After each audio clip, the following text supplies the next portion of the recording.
In order to improve the standard of TT players in the state, Manipur Tennis Association has taken up all possible measures since last year. The only good news is that Manipur could win national championship in table tennis in 1980s. Since then, there was no good news and achievements in the field of table tennis. However, efforts made by Manipur Tennis Association within the last 1-2 years has paid rich dividends.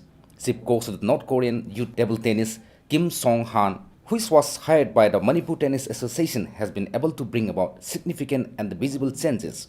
Few days of training imparted to Manipuri players last year has resulted in reaching up to the quarter-final stage of the National Cadet and Sub-Junior National Championship held at Ajmer of Rajasthan last year.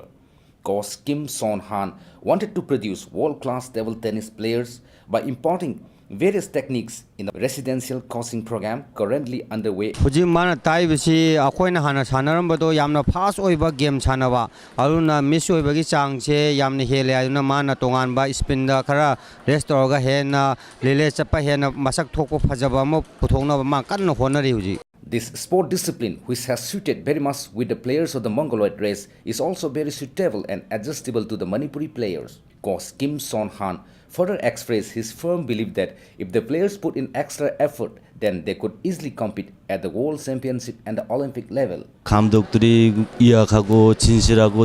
players have a lot of potential for sport. They can pick up very soon while teaching.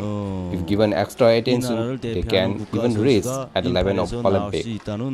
Apart from the table tennis, there are also many sports disciplines in which Manipuri players could not make much headway and remarkable achievement. If foreign coaches are hired regularly to impart training, then world-class players could be easily produced from those sports disciplines currently lagging behind. With camera person Bishorjit and Aribam Prem Sharma, this is Sarjan Dumnam reporting for Impact News Imphal.